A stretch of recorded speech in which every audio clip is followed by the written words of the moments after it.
Bonjour à tous. On va évoquer un sujet qui intéresse la plupart des gérants de fonds installés sur la place. C'est effectivement la mobilisation de l'épargne locale dans leur contribution à leur base de capital. Donc, pour poser un peu le débat, on estime l'épargne institutionnelle africaine à environ 2000 milliards de dollars. 80% de ces montants-là sont investis en titres publics et entre 0,5 et 1% s'investit en private equity ou venture capital, avec une grosse partie sur des marchés comme l'Afrique du Sud, l'Égypte, et dans une moindre mesure le Nigeria et le Ghana.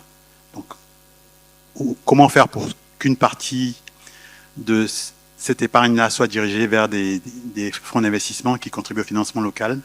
C'est la question qui va nous intéresser ce matin. Donc, je vais faire un premier tour de table pour demander à chacun des panélistes de se présenter brièvement, et puis on va pouvoir entamer les discussions.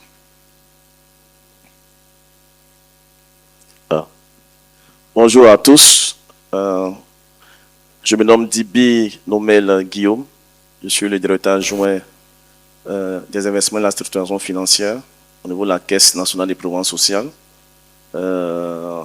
20 ans d'expérience en matière de gestion de portefeuille d'actifs et gestion des trésoreries.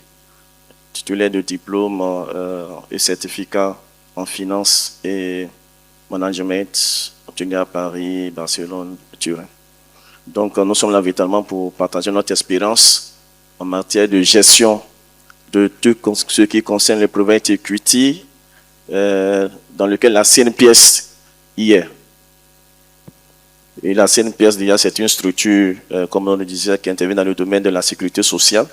Nous gérons tout ce qui est régime des travailleurs salariés, secteur privé. Aujourd'hui, on a un autre régime qui est le régime donc, des travailleurs indépendants. À ce jour, c'est près de 2000 milliards d'actifs sous gestion.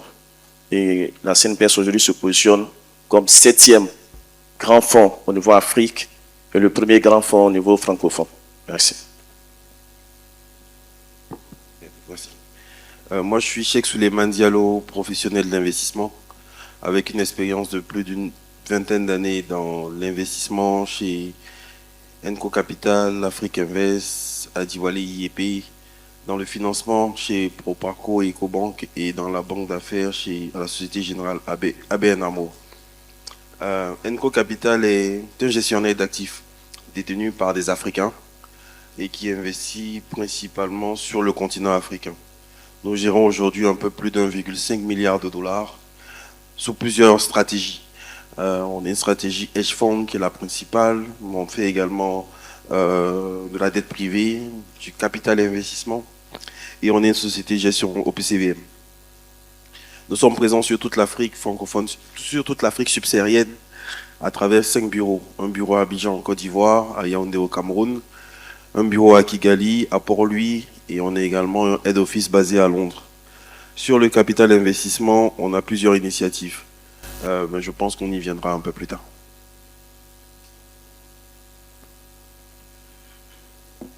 Bonjour tout le monde, je m'appelle Adjavoula Rakoutou Ndrazak et je suis le chargé en chef du portefeuille de participation de la BAD.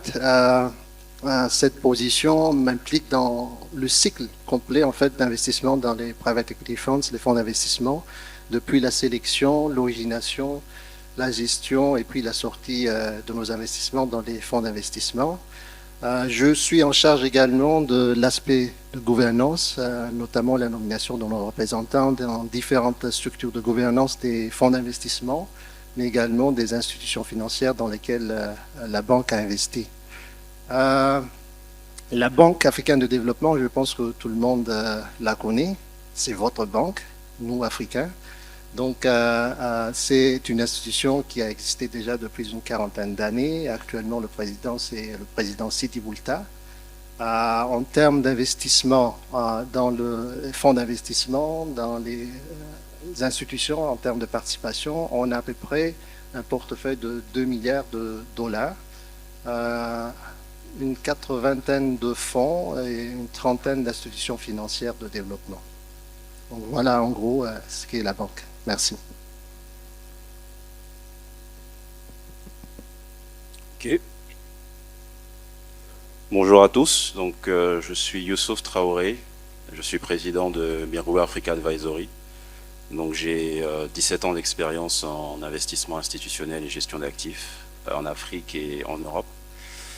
J'ai travaillé pour des fonds de pension en Angleterre, à Londres. J'ai également été directeur général d'un fonds d'investissement qui a été une initiative des CNPS africaines. Et aujourd'hui, je voudrais intervenir dans ce panel en tant que, je dirais, expert indépendant et partager mon expertise et mon expérience à la fois comme LP et GP, parce que j'ai été LP et GP, africain et international. Voilà. Merci.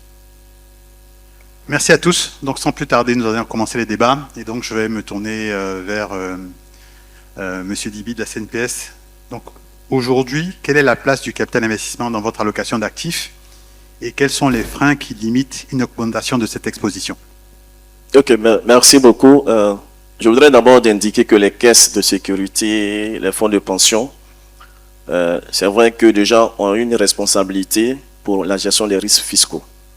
Plutôt des risques, comment dirais-je, professionnels plutôt.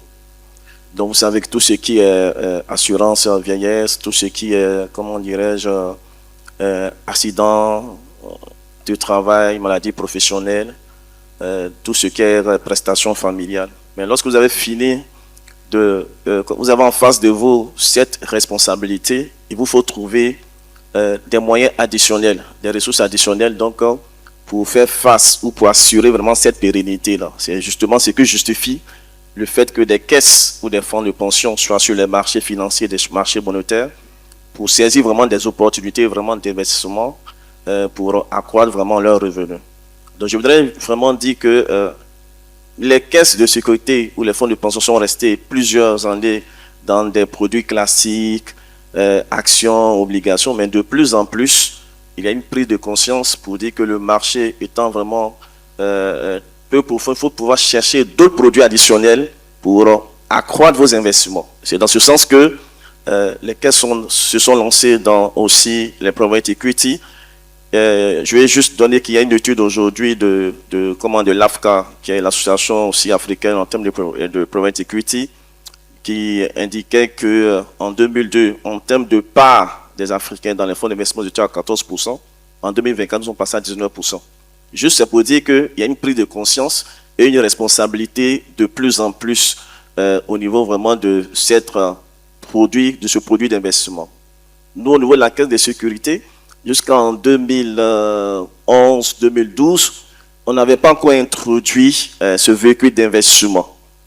Mais depuis 2013, on est rentré dans les fonds d'investissement parce que vous savez que les caisses de sécurité ont une responsabilité d'investir pour le long terme. On se lance dans le long terme. Donc, on s'est rendu compte que ce véhicule-là est un véhicule qui pourrait intéresser les caisses de sécurité. Et aujourd'hui, nous sommes pratiquement à près de 8 fonds, bientôt 9 fonds d'investissement dans lesquels nous sommes. Et nous avons pu mobiliser, on sera autour aujourd'hui on n'est pas loin des 100 milliards. On pourrait même faire plus. Mais justement, la question de frein s'impose aujourd'hui. Et l'une des contraintes qu'on a, et je sais que beaucoup partagent ces contraintes aussi, c'est la question vraiment de la réglementation aujourd'hui qu'on a. Aujourd'hui, lorsque vous devez faire des investissements hors de votre zone, il y a vraiment ce contrôle de flux en devises qui devient une contrainte aujourd'hui parce qu'il faut pouvoir avoir l'autorisation d'abord de finesse avant vraiment de faire vos investissements. Ce n'est vraiment pas du tout facile aujourd'hui, c'est vraiment une grande difficulté. Ce qui fait qu'aujourd'hui, lorsque vous avez des produits d'investissement aussi bons, qui soient plus bien structurés qu'ils soient, ces contraintes font que vous ne pouvez pas vraiment vous inscrire. Aujourd'hui, par expérience, on sait que tous les fonds dans lesquels nous sommes, tous les fonds sont domiciliés à l'île Maurice. Donc, pour avoir l'accord aujourd'hui, c'est difficile. Donc, de plus en plus, on est en train même d'exiger qu'aujourd'hui, lorsque nous allons aller dans un fonds, que vraiment on soit en même de mobiliser nos ressources en monnaie locale. Parce qu'on a vraiment ce blocage-là qui devient vraiment une contrainte vraiment majeure. Au-delà vraiment de cet aspect-là, comme je disais, c'est le cadre juridique même dans lequel nous sommes. Je disais tantôt, on a pratiquement 8 fonds, mais tous ces 8 fonds sont à l'île Maurice. Parce que l'écosystème interne ne permet pas, justement, la mobilisation vraiment de fonds locaux, bien à une domiciliation, comment on dirait, sur place. Donc ça devient vraiment une grande difficulté. C'est vrai qu'il y a des réflexions qui sont en cours, mais nous pensons qu'il y a lieu vraiment qu'il y ait vraiment une prise de conscience, justement, pour créer le cadre juridique et légal pour mobiliser vraiment les ressources internes. L'autre élément que je voudrais ajouter, c'est quand même l'éducation aussi. L'éducation, la culture vraiment financière. Comme je le disais tantôt aujourd'hui, lorsque vous approchez les caisses de sécurité, l'aversion au risque n'est pas encore prise en compte. Parce que vous savez qu'on gère quand même un patrimoine de contribuables vraiment très sensible. Et il faut pouvoir assurer une certaine sécurité au niveau vraiment de ces ressources que nous développons. Au point que beaucoup de caisses aujourd'hui sont plus favorables pour des obligations, comment dirais-je, des prix de participation, d'émissions souveraines, emprunts bancaires, plutôt obligations d'État, aller sur des DAT classiques, parce qu'on ne veut vraiment pas prendre de responsabilité de nous lancer dans l'aversion au risque. Or, en réalité, aujourd'hui, on s'est rendu compte que les produits d'investissement qui sont adossés à des risques aussi importants sont les produits aussi qui offrent des rendements les plus significatifs. Pour l'expérience que nous avons au niveau de la CNPS, nous avons fait une situation de 2012, parce qu'à partir de 2012, c'est là qu'il y a eu la réforme paramétrique au niveau de la retraite. De 2012 jusqu'à 2024, on a pu se mobiliser au moins 800 milliards.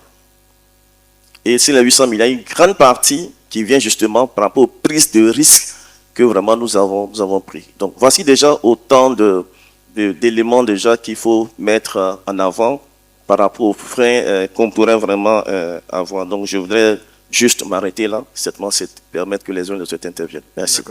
Merci Guillaume. Donc parmi les freins, moi j'ai entendu contrôle d'échange, aspect réglementaire, éducation sur la classe d'actifs. Donc on y reviendra. Donc à Javola, malgré plusieurs décennies d'intervention des institutions de financement du développement qui se sont assignées un rôle de catalytique, la mobilisation du capital national local reste limitée. Selon vous, qu'est-ce qui doit changer pour changer cette situation ? Merci Brice. En fait, les principaux obstacles sont déjà énoncés par mon collègue de la CPS. Je dirais deux éléments essentiels. D'abord, cette évolution réglementaire, elle est très importante, c'est-à-dire permettre aux différentes fonds de pension, caisses nationales, de dépôt, leur permettre d'ouvrir en fait leur investissement dans des classes d'actifs alternatifs, comme le private equity, le fonds d'investissement, mais aussi les private debt.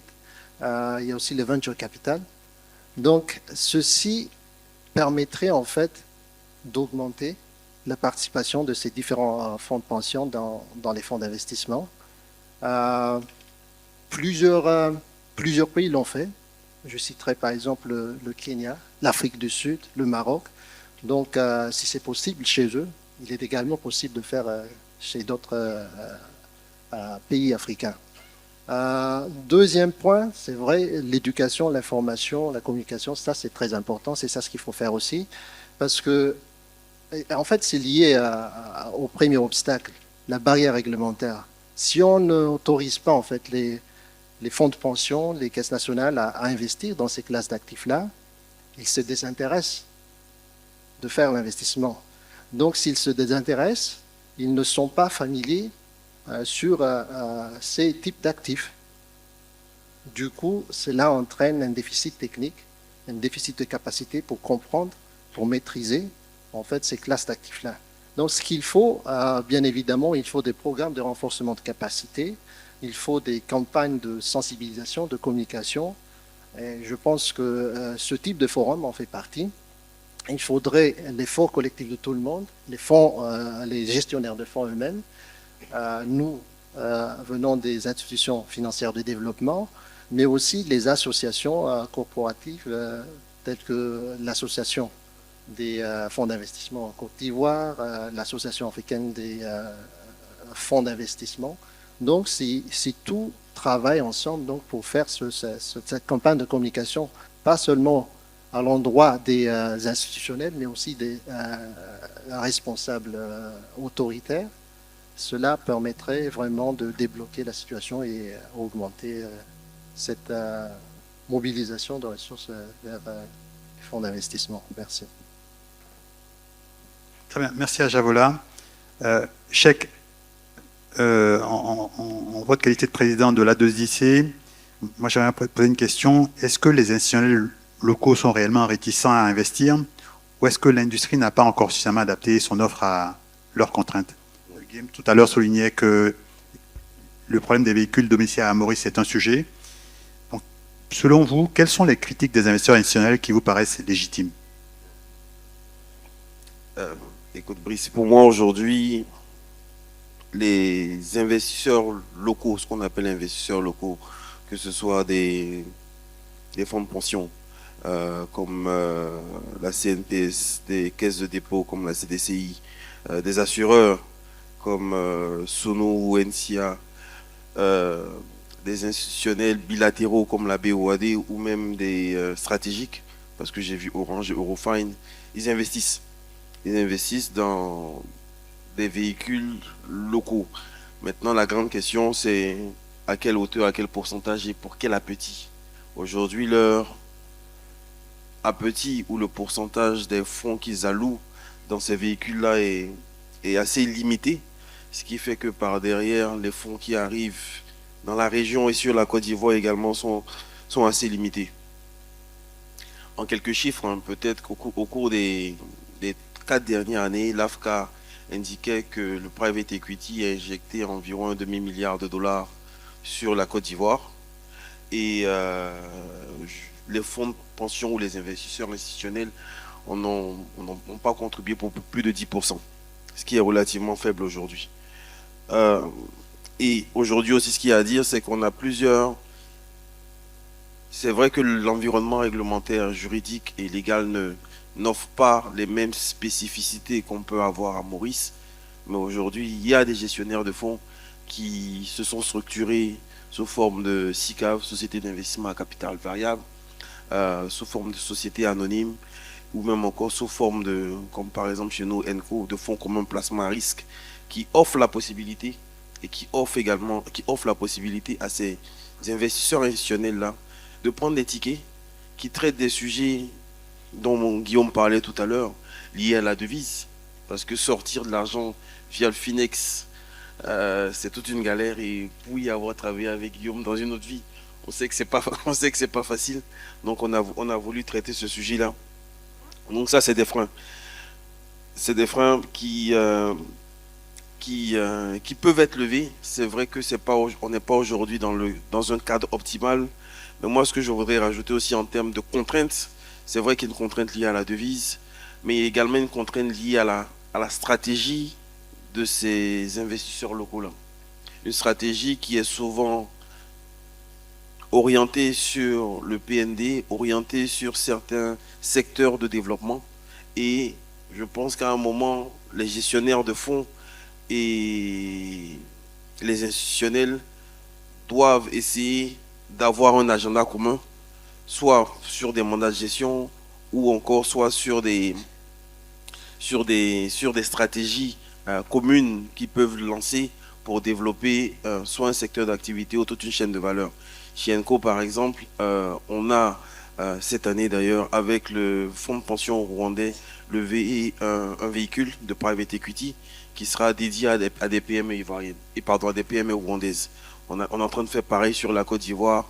Et je pense qu'il faut être agile pour pouvoir collecter l'argent des institutionnels locaux. C'est pas évident, c'est un nouveau produit. Il faut de l'éducation, comme Javola disait tout à l'heure. Et c'est ce qu'on fait à travers l'association ivoirienne des investisseurs en capital. Et il faut aussi de l'intérêt de l'appétit des institutionnels locaux. Il faut de l'accompagnement des DFI, des gens comme la BAD qui nous accompagnent beaucoup, des gens comme l'IFC, j'ai vu Belvas dans la salle. Et c'est en capitalisant sur leur expérience que l'on arrivera aussi à rassurer, parce que notre industrie, le capital confiance, c'est quelque chose de très important, qu'on arrivera à rassurer les autres investisseurs autour de la table et à envoyer un peu plus ou à injecter un peu plus de capital d'investisseurs locaux sur la Côte d'Ivoire pour faire ce qu'on appelle finalement un cycle vertueux, pour que cette création de valeur se passe en Côte d'Ivoire et que la distribution de valeur se fasse aussi auprès des investisseurs locaux. C'est ce que j'avais ajouté. Merci, Cheikh.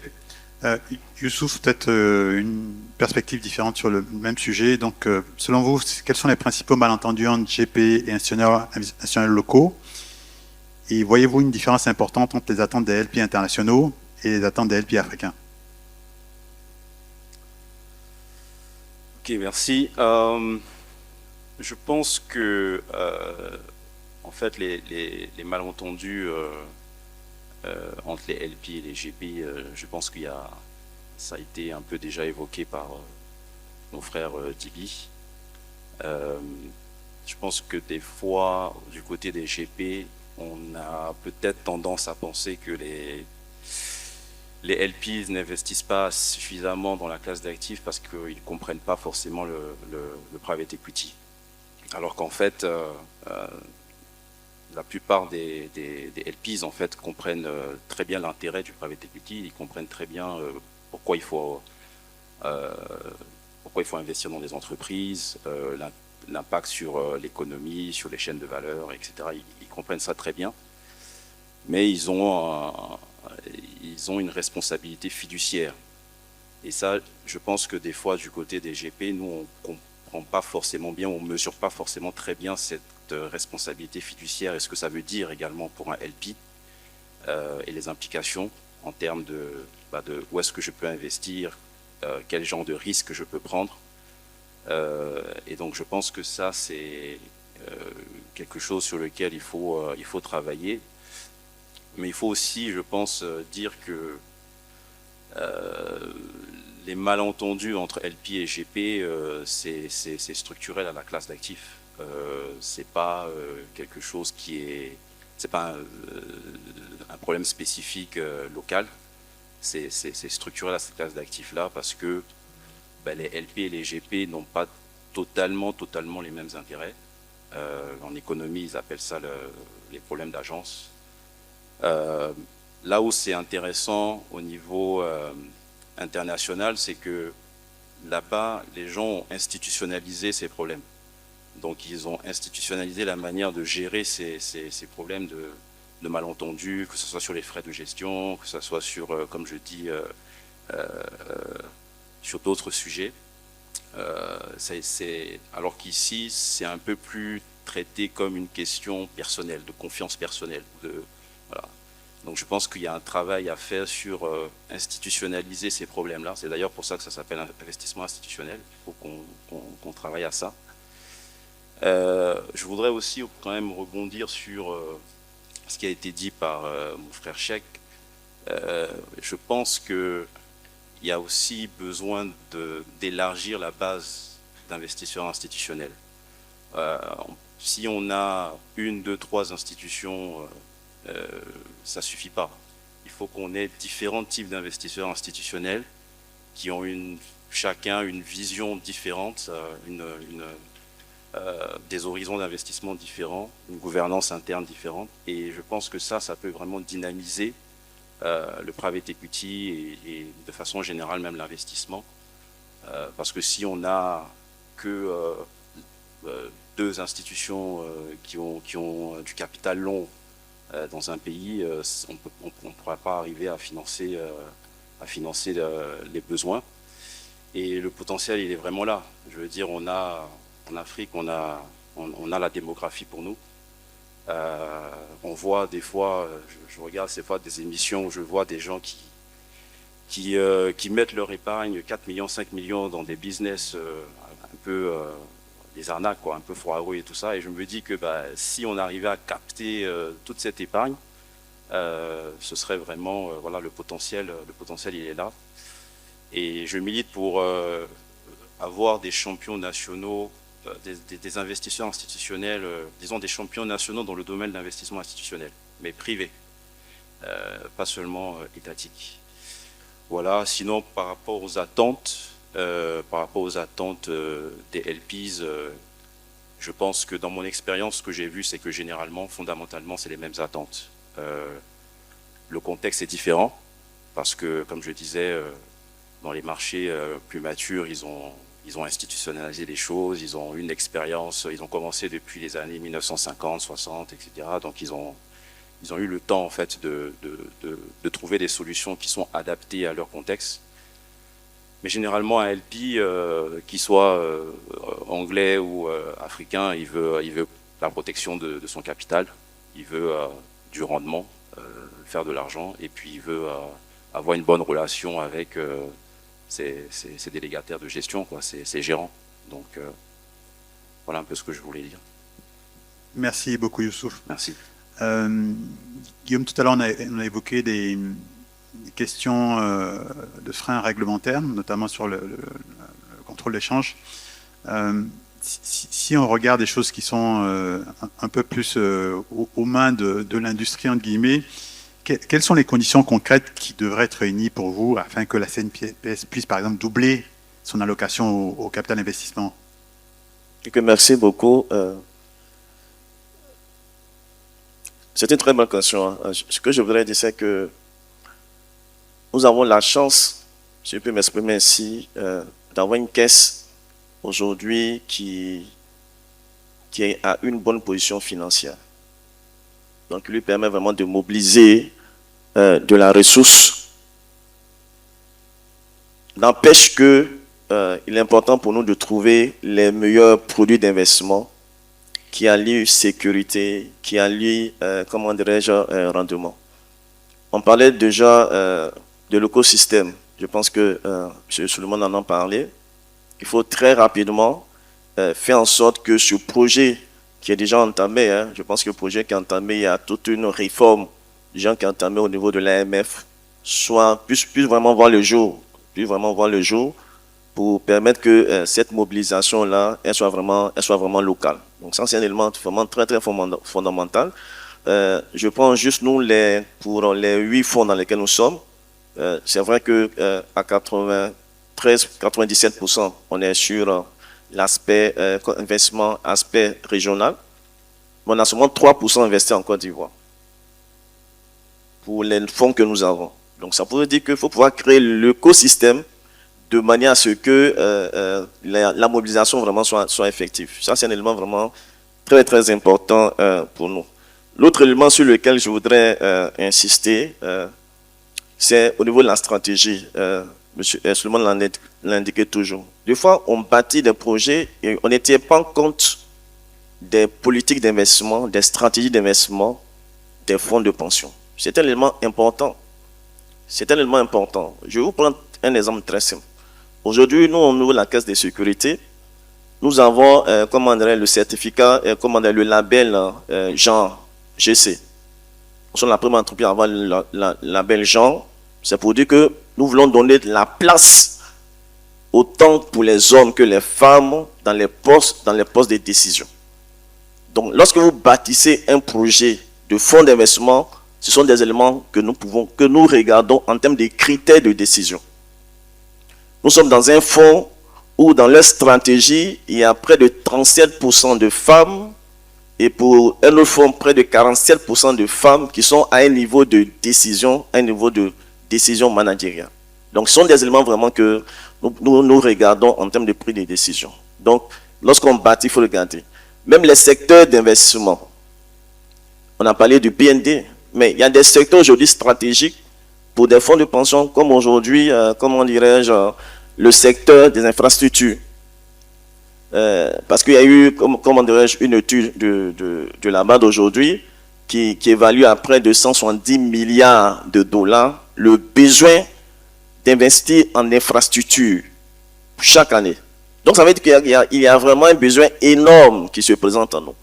Donc lorsque vous bâtissez un projet et que ces éléments sont intégrés, ça facilite en termes de prix de décision. L'autre élément qu'il faut aussi indiquer pour vraiment renforcer ou amener les caisses de sécurité à accroître leur position dans le private equity, il faut pouvoir créer ce que j'appelle donc la confiance des investisseurs. Cette confiance, elle naît quand dans l'écosystème des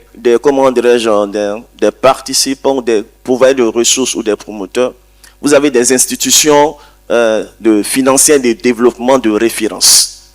Aujourd'hui, lorsque vous avez un projet que la BAD y est, que la SFI y est, déjà à 50%, nous en tant que caisse de sécurité, déjà, on est prêt à s'investir pour ce programme. Déjà à 50%.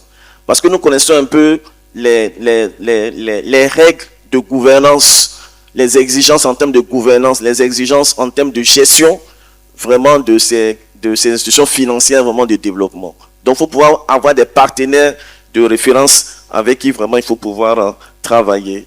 L'autre élément sur lequel aussi je voudrais insister, c'est vraiment le renforcement aussi des compétences en termes de capital humain. Il faut qu'on ait, l'investisseur puisse avoir de la visibilité sur le capital humain. Les promoteurs des fonds, qui sont-ils?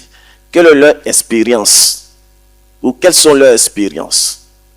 Parce que en tout état de cause, la décision à prendre va dépendre aussi de l'historique. Si nous n'avons pas une visibilité sur l'historique du fonds, et que ce sont des fonds vraiment jeunes, par moment c'est difficile en termes de prise de décision. Donc ce sont autant d'éléments que nous pensons qu'il faut pouvoir regarder et pouvoir permettre que les caisses de sécurité vraiment puissent accroître leur allocation sur ce type d'actifs. Merci. Merci Guillaume. Je pense que les gérants ont pris bonne note de ce qu'il faut faire pour avoir un peu d'art dans la CNPS. Je vais me tourner une nouvelle fois vers Youssouf. Si aujourd'hui vous deviez concevoir un fonds spécifiquement dédié aux investisseurs locaux, quelles seraient les principales caractéristiques? Bon, je pense que là, il faudrait que, à la suite de ce qui vient d'être dit, il faudrait que j'aille réfléchir un peu plus, hein, parce que oui, je sais pas, je pense que, en tout cas, prendre en compte les besoins des investisseurs institutionnels, partir de là. Comme je disais, ils ont une responsabilité fiduciaire, donc il faut que tu partes de ça en fait.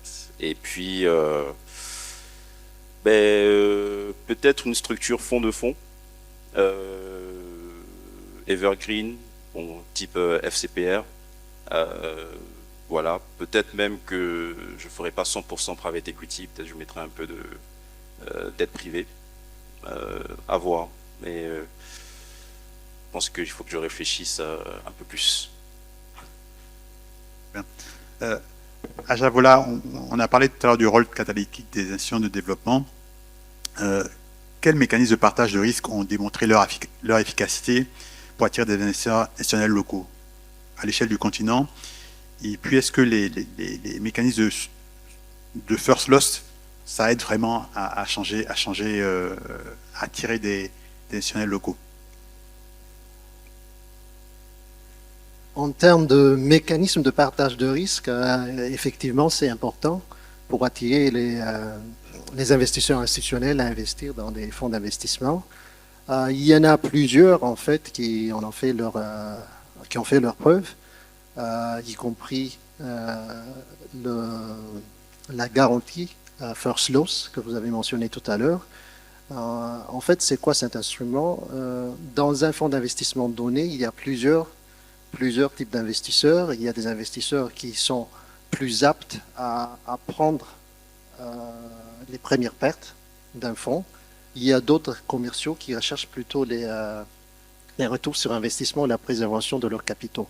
Donc, en mélangeant ce qu'on appelle blended finance, en mélangeant les fonds venant de ces types d'investisseurs, les fonds plutôt concessionnels qui sont orientés vers les résultats de développement plutôt que les retours financiers, et ceux venant des investisseurs commerciaux et institutionnels qui sont orientés vers la protection de capital et retour sur investissement, on peut arriver à trouver une solution pour répondre en fait à tous les besoins de chaque type d'investisseur. Donc la garantie First Loss, ce sont souvent les institutions financières de développement comme la BAD qui apportent cette partie-là. Elle représente cette partie 10 à 20% du montant total du capital de fonds d'investissement, et puis les autres investisseurs institutionnels et commerciaux fournissent la différence. Au cas où il y a une perte de l'investissement effectué des investissements effectués par le fonds d'investissement, disons par exemple 15-20% du total des fonds investis sont partis parce que les investissements n'ont pas trop bien marché. Au moins, les 80% sont protégés parce que les pertes seront prises en charge par les montants apportés par les institutions financières de développement à travers cette garantie First Loss.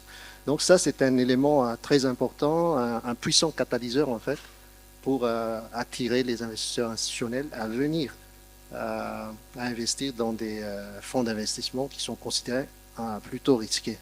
Il y a aussi d'autres types de garanties plutôt classiques fournies par les institutions d'assurance, par exemple, mais qui sont apportées au niveau des projets sous-jacents financés par les fonds d'investissement, les projets d'infrastructure.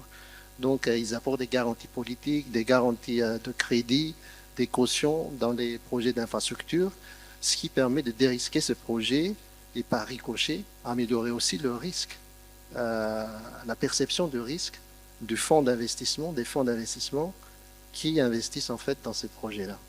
Donc voilà des exemples de mécanismes de partage de risque qui je pense, ont fait leur preuve dans le métier. Merci. Merci. Souleymane, une dernière question pour vous. Les fonds africains communiquent-ils suffisamment sur leurs performances réelles, sur leur historique de sortie, sur leurs impacts dans les économies? Parce que ces informations sont essentiellement communiquées aux LP, mais la communauté d'institutionnels locaux n'est pas au courant de savoir que les fonds marchent, ne connaît pas leur impact dans une économie. Et je pense qu'il y a des efforts à faire, mais à votre niveau, est-ce que vous pensez qu'on en fait assez? Merci Brice. Je pense qu'aujourd'hui, en effet, la communication est un élément clé. Parce que s'il n'y a pas de communication, il n'y a pas de visibilité. Donc, malheureusement, les fonds ne communiquent pas énormément, en tout cas assez, sur leurs performances financières. Mais au-delà, ils ne communiquent pas assez sur les performances opérationnelles des sociétés qu'ils ont en gestion. Et ne communiquent pas assez sur la valeur ajoutée extra-financière qu'ils peuvent apporter dans un investissement, que ce soit par de la création d'emplois, que ce soit par l'amélioration de l'impact carbone ou de l'impact environnemental qu'elles peuvent avoir dans un investissement. Donc, pour répondre à ta question, non. Et pour créer cette attractivité auprès d'investisseurs locaux, c'est vrai que le return, ce qu'on appelle return, la rentabilité est un élément important. Mais au-delà de la rentabilité, il faut également communiquer sur tout ce qu'ils arrivent à faire.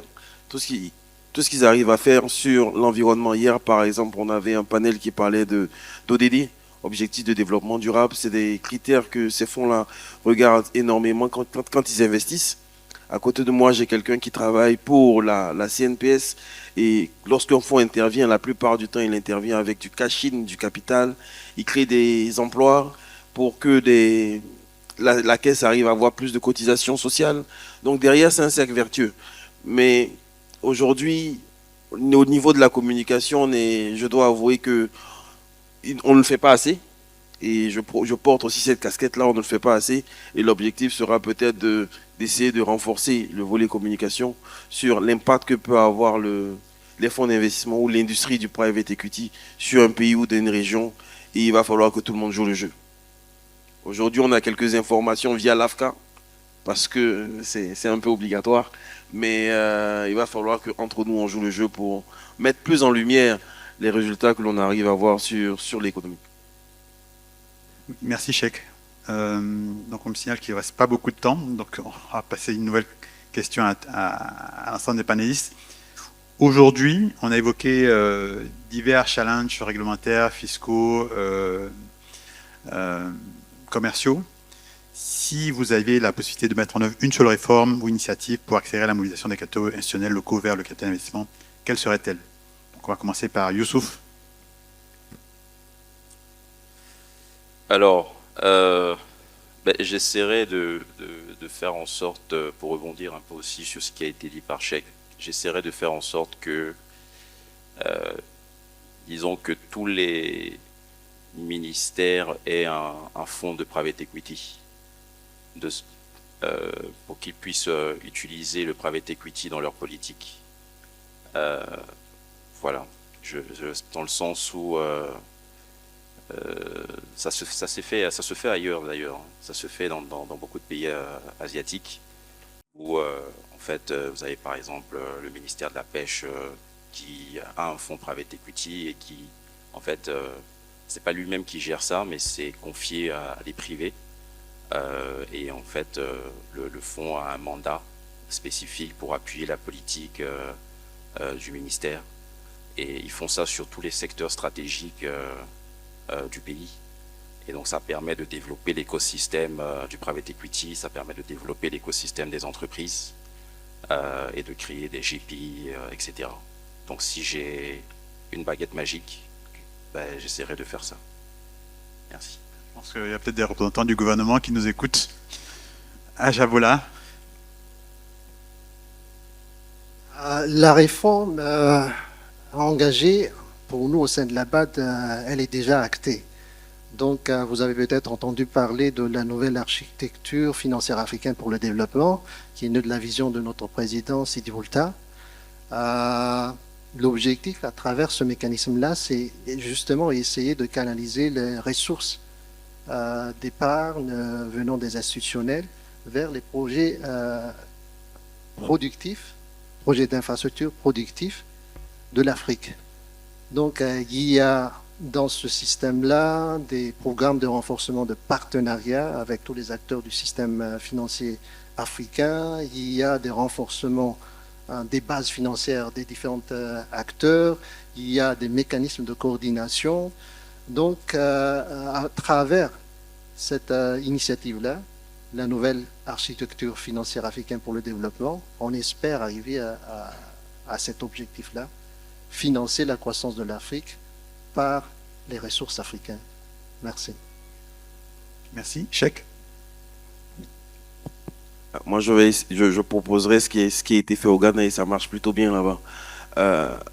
Ils ont obligé ces caisses de retraite, ces fonds de pension, ces institutionnels à allouer une part plus importante au capital investissement de leurs ressources. Donc, ça fait que ça dégage une manne financière qu'elles sont maintenant obligées d'orienter vers certains gestionnaires de fonds. Et ça permet de faire l'exercice plus tard, de savoir, avec cette nouvelle ressource, dans quel secteur on peut aller et qui peut nous accompagner. Donc déjà, moi, c'est ce que j'aurais recommandé. Ça marche très bien au Ghana et il n'y a vraiment pas de honte à répliquer quelque chose qui marche bien. Merci Guillaume pour conclure. Merci. Je voudrais dire qu'aujourd'hui, on a pris conscience de la contrainte sur la réglementation financière aujourd'hui. Donc, nous, en tant que caisse, nous serait difficile vraiment de faire des transferts à l'extérieur. Donc, la seule alternative qui s'impose à nous, c'est créer le cadre pour qu'il y ait la mobilisation de ces fonds-là au niveau local. Nous avons déjà, vous qui êtes les professionnels, vous avez l'expérience de l'île Maurice. Vous avez l'expérience de Luxembourg. Tout ce dont nous souhaitons, c'est que vous, les professionnels, vous puissiez vraiment vous lever pour créer le cadre pour qu'il y ait effectivement de la mobilisation de ressources au niveau local. Merci. Merci. Donc, je pense que sur ce dernier mot, on va pouvoir conclure notre panel. Donc, je voudrais que vous vous associez à moi pour remercier l'ensemble des panélistes.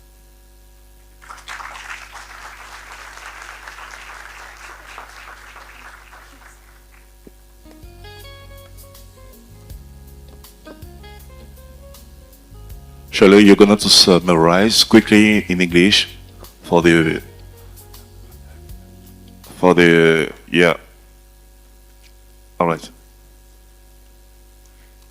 So we just had this wonderful panel discussion on how to increase the share of local institutional investors in financing African economies through private equity. It was interesting what Mr. Guillaume said. So Mr. Guillaume actually made mention of the fact that, yeah, there is money in the country. Yes, it's actually interesting that CNPS, for instance, has been mobilizing quite a lot of money. But the truth is that despite the fact that the percentage of investment in private equity, it's increasing, but he also made mention of the fact that it is not yet enough. It is not yet where he as a person who actually wants it. But the question is, what are we as fund managers doing to ensure that this money is well channeled maybe to private equity? So he said, he made mention of things like, okay, fine. We need to maybe be able to also consider the things that they themselves put as criteria to ensure that the money is invested in such in private equity. For instance, he said when they are actually looking at investing in private equity, they look at things like the people that are managing these private equity funds, like the background of the people. Do they have enough experience? Because at the end of the day, this is the money of locals that they are going to be investing in these private equity funds. Mr. Sheikh also was of the opinion that, yeah, there are actually institutions that are being developed right now that can be able to manage these funds. But he also made mention of the fact that they are not yet enough. So we need more people to be able to come together and be able to put together things that can permit our own institutions to be able to invest money, in private equity, entrust their money to private equity and venture capital for them to invest in our economy and thereby developing our economy. So we had also Mr. Guillaume, who was actually of the opinion also that it's also very important for us to be able to come together as a group and also to be able to understand the funds that we are kind of like investing in the country right now. So when asked, Mr. Hojavola actually also insisted on the fact that it's actually not a single initiative. It's something for all of us to actually come together. So, and the essence, one of the things that was really clearly mentioned about this panel discussion is the fact that there seems to be limited education on what private equity is. So many institutions don't yet understand even what the private equity or the role of private equity in our country. So, and the responsibility actually goes back to us for us to be able to educate the country, educate these institutions on how important it is for us to use private equity. But the responsibility is also ours for us to show proof of what we have already done. And that also goes to the fact that events like this are also very necessary for us to take advantage of so that we can be able to ensure that the money that we ourselves are producing is not really invested out of the country but stays with us because we actually have the skills and the talents to be able to manage these funds. Thank you. Thank you, Shirley, for the English-speaking attendees. We are going to take 2 questions. Donc 2 questions, le temps imparti est arrivé. Donc on a une question là et une deuxième question là-bas. Donnez le micro là. Ah, vous avez le micro.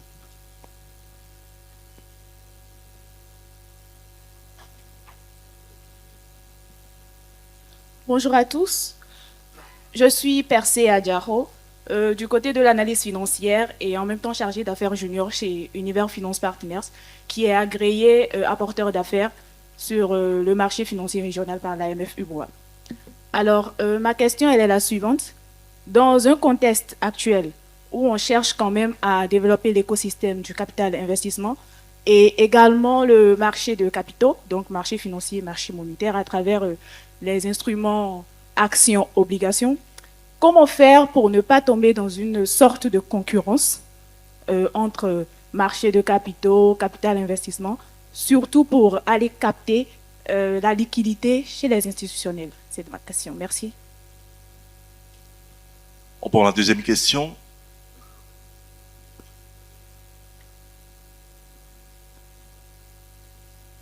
Bonjour, bonjour. Très beau panel, merci. Merci de nous permettre d'être là aujourd'hui. Je suis Pacom Zahabi, partenaire du fonds Verot Capital Management, 17 ans d'opération en Afrique de l'Ouest et nous arrivons en Afrique francophone depuis un peu plus d'1 an pour voir ce qui s'y passe et sur tirer toute la valeur présente dans ce marché. Bravo à la CNPS. Bravo à la CNPS parce que 8 fonds, un certain niveau d'engagement, pas seulement au niveau des fonds, mais également dans la bourse, également au niveau des banques. Donc définitivement, c'est un acteur prépondérant et certainement un acteur qui a une influence régionale. Donc ma question, elle est directe. Il y a une association des fonds de pension, je crois qu'il y a 1 ou 2 ans, il y a eu l'Assemblée générale d'Abidjan, je ne sais plus exactement, mais il y a cette association. Quelle est l'influence de notre CNPS Côte d'Ivoire sur cette association? Parce que lorsque Guillaume donnait les critères tout à l'heure, il ne disait pas je fais, il dit nous. Est-ce que le nous, c'était nous de CNPS ou bien nous, fonds de pension? Donc, quel est le degré d'influence que vous pouvez avoir sur les autres? Est-ce que les critères que vous levez sont des critères, disons, convergents, des critères communs, ou bien c'est purement CNPS? Il y a pas mal d'objections ou de critiques concernant le délai de détention des sociétés dans notre portefeuille. En général, private equity, on est là sur 3, 4, 5, 6 ans maximum. Et au-delà, ça devient un peu compliqué. Il y a de plus en plus d'appels pour du capital plus patient, du capital plus long. Est-ce que l'idée d'un véhicule permanent est quelque chose qui a traversé l'esprit de nos investisseurs-là pour que l'Afrique soit dotée de quelque chose qui soit différent du private equity, même s'il peut être toujours géré par les professionnels que nous sommes, un capital plus long où on n'a pas la pression que nous avons aujourd'hui. Et peut-être un dernier point, on n'a pas vraiment de fonds de dette.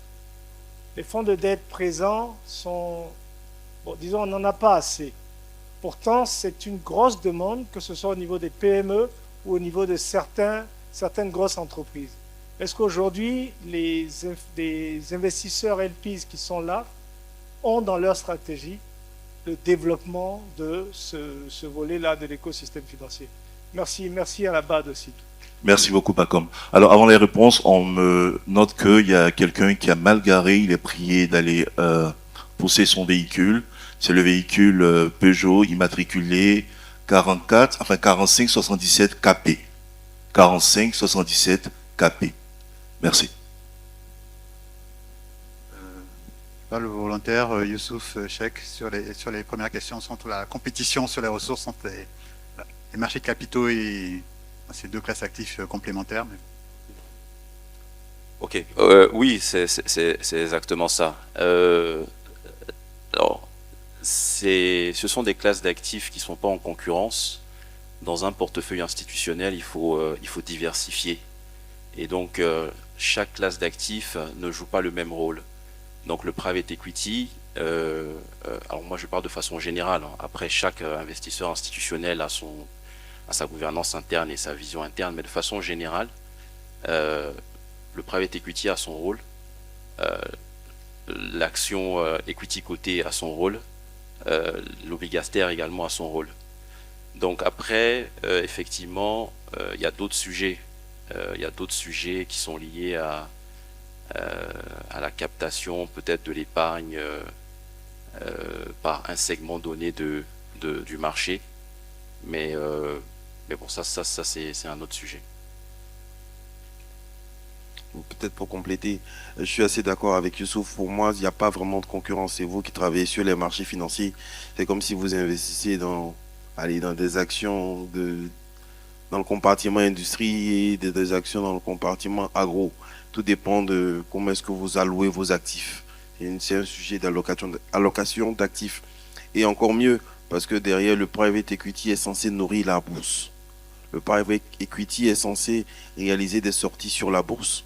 Donc, offrir plus d'opportunités à un moment en termes de, on va dire, de valeur de marché et offrir plus d'opportunités pour cela. Donc, pour moi, il n'y a pas vraiment de concurrence. Après, tout est une question, comme Youssouf disait tout à l'heure, d'allocation d'actifs chez chaque gestionnaire de fonds. Que ce soit au niveau des fonds de pension, des caisses de retraite, des assureurs et même même d'autres acteurs, je le dirais comme ça. Juste peut-être pour ajouter à ce que mes copanélistes ont dit, Pour un investisseur donné, quelle que soit sa nature, institutionnelle ou non institutionnelle, la diversification est très importante. Diversification des actifs. Donc, vous avez les dettes, vous avez les private equity, vous avez les actions listées, vous avez peut-être aussi des instruments à court terme. L'objectif, en fait, c'est d'essayer de diversifier pour ne pas mettre ses œufs dans un même panier. Donc, il n'y a pas vraiment de concurrence entre les différentes classes d'actifs qui sont mentionnées, mais ils sont plutôt complémentaires et permettraient d'aligner l'appétence au risque des différents investisseurs. Merci.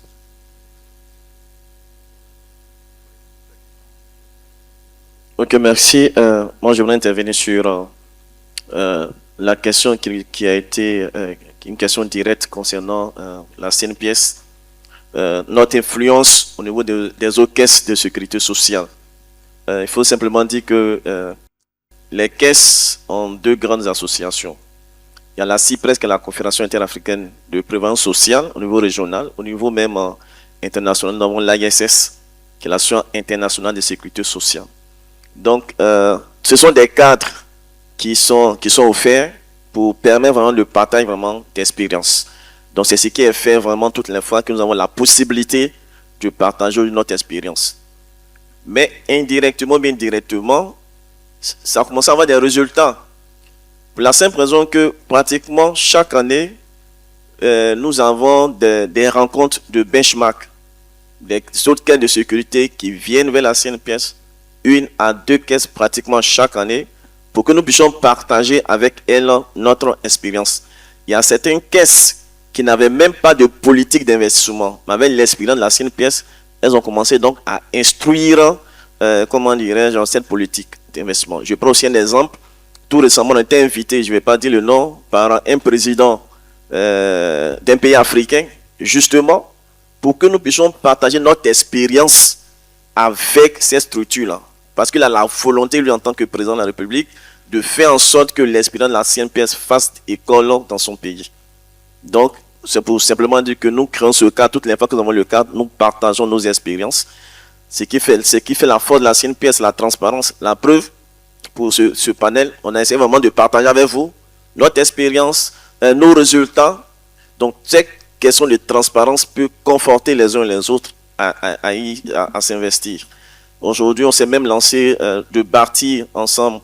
On avait un projet de mettre en place un fonds d'investissement africain qui fait toujours son bout de chemin pour dire ou demander vraiment aux caisses de sécurité de mobiliser de la ressource. Aujourd'hui, on a pris ce projet-là à prendre le corps avec une caisse pour déjà mettre en place un fonds d'investissement africain justement pour stimuler les uns et les autres vraiment à s'investir dans ce véhicule. Merci. Pour compléter, pour répondre à la question de Pacom, parce qu'il y avait un second volet relatif au véhicule permanent. Et tout à l'heure, tu disais que, en effet, si on ne communique pas, on n'existe pas. Chez ENCO, on a un fonds commun de placement à risque que l'on a levé récemment, qui est agréé par la MFUMOA, qui est un open-ended fund, c'est-à-dire un fonds qui est ouvert et qui a été structuré sous la forme d'offrir à ses souscripteurs des coupons. C'est-à-dire on a une composante dette, mais aussi on a une composante equity. Parce que certains de nos souscripteurs, que l'on target d'ailleurs, qui sont plus des assureurs, sont habitués à des produits où chaque année ils reçoivent des coupons pour faciliter, on va dire, leur calcul et la distribution de ce véhicule. Donc oui, ça existe. Et d'ailleurs, c'est avec ce véhicule que l'on a récemment acquis la franchise Burger King Côte d'Ivoire et dans laquelle on a pour stratégie, à horizon 3-4 ans, de faire une IPO et créer de la liquidité. Donc oui, ça existe. On essaie de le faire, on essaie d'être agile et on espère avoir beaucoup plus de souscripteurs dans ce véhicule d'ailleurs qui est en francs CFA et qui n'est pas en devise sorte. Voilà. Merci beaucoup. Est-ce qu'on peut applaudir notre panel, s'il vous plaît? Vous venez devant là pour la photo de famille. La photo de famille, s'il vous plaît. Yes, let's go. Let's go. Thank you so much for this wonderful intervention.